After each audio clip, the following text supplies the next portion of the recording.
Experimento de Thomson con tubos de rayos catódicos. Los integrantes del grupo son Leonardo Calderón Guzmán, Rodríguez Ruiz Azucena, Ramírez Zavala Ana Karen, Tenorio Aguilera Jocelyn y Zavala Damián Paulina. Thomson y el experimento de rayos catódicos. Thomson fue un gran científico en el siglo XIX. Una de sus aportaciones a la ciencia fue la demostración de la existencia de partículas cargadas negativamente, llamadas posteriormente electrones. Esto gracias a su innovador experimento de rayos catódicos que le valió un premio Nobel de física.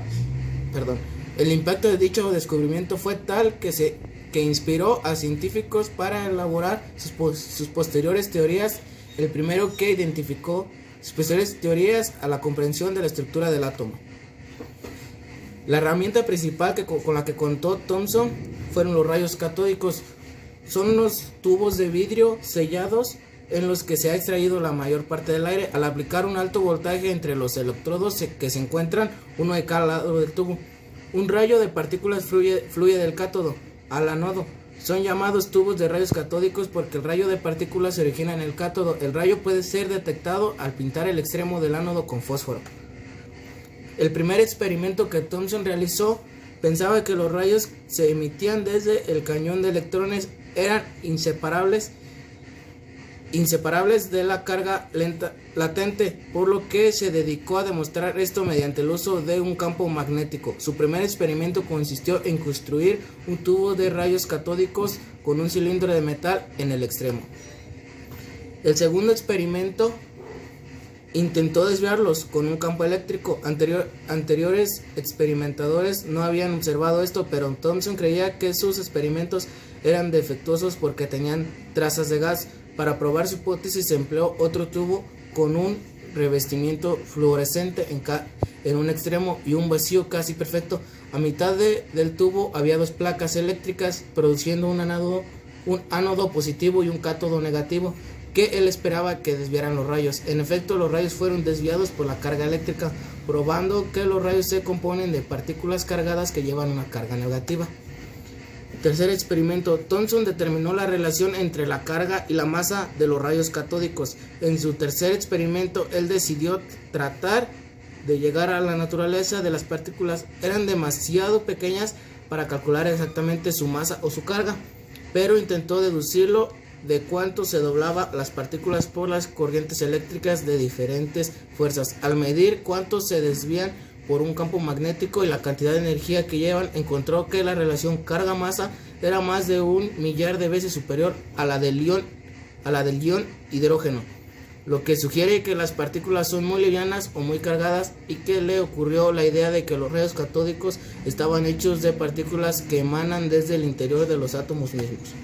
Conclusiones. Las conclusiones de Thomson fueron que los rayos catódicos estaban hechos de partículas que llamó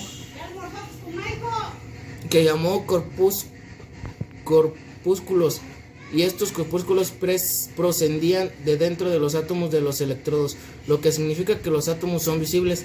Él imaginó que el átomo se compone de estos corpúsculos en un mar lleno de carga positiva. A este modelo del átomo se le llamó modelo de pudín de pasas, midiendo las desviaciones de las partículas. Thomson demostró que la relación masa-carga era la misma para todas las partículas, además de que se pueden obtener partículas con esta misma relación QM utilizando cualquier material como cátodo, lo cual significa que estas partículas, ahora llamadas electrones, son constituyentemente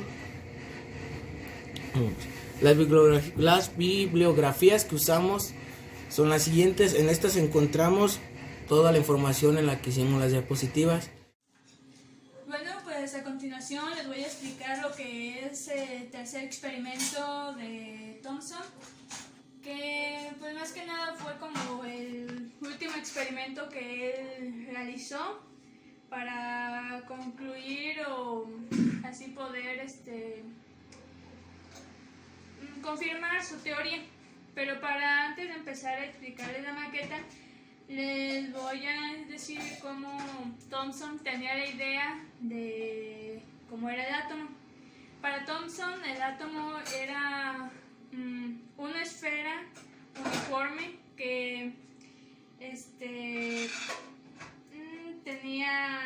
que era materia de carga positiva y que contenía electrones negativos, como se puede mostrar aquí en la imagen.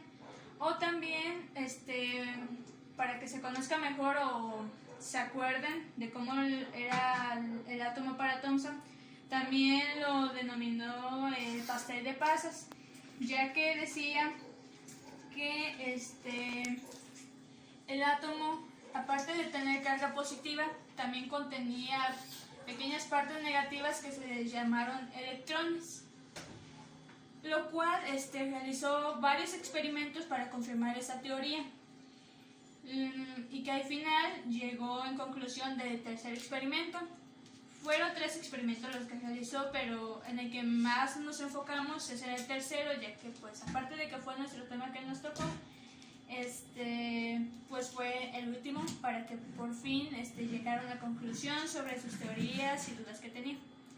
Lo que hice aquí fue hacer un tubo de rayos catódicos, lo cual el tubo contenía aire y tenía unas placas cargadas, una positiva y otra negativa, lo cual al momento de tratar de unirlas pudo observar que se dividían los rayos y al momento de llegar aquí utilizó un elemento que se llamaba fósforo, lo cual al momento de que los rayos tocaban el fósforo se creaba una luz fluorescente, por así decirlo. Pero para eso también tenía que estar conectada a una caja eléctrica, por así decirlo, lo cual también permitía que salieran los rayos catódicos. En el momento de que se llegara al momento de estar en las placas cargada una positiva y una negativa, al momento de estar en símbolos opuestos, esto hacía que se dividiera y llegara aquí y se creara una luz. Luego lo que hizo también fue poner un imán a los costados de este tubo, y también pudo observar que se obtenía el mismo resultado, por lo cual al final Thomson llegó a la conclusión de que los rayos catódicos contenían electrones negativos, lo cual al momento de estar en la zona magnética o de estar dentro de las placas se dividían y pues del resultado del experimento se creaba una luz fluorescente. Así que esto será todo. Gracias por su atención.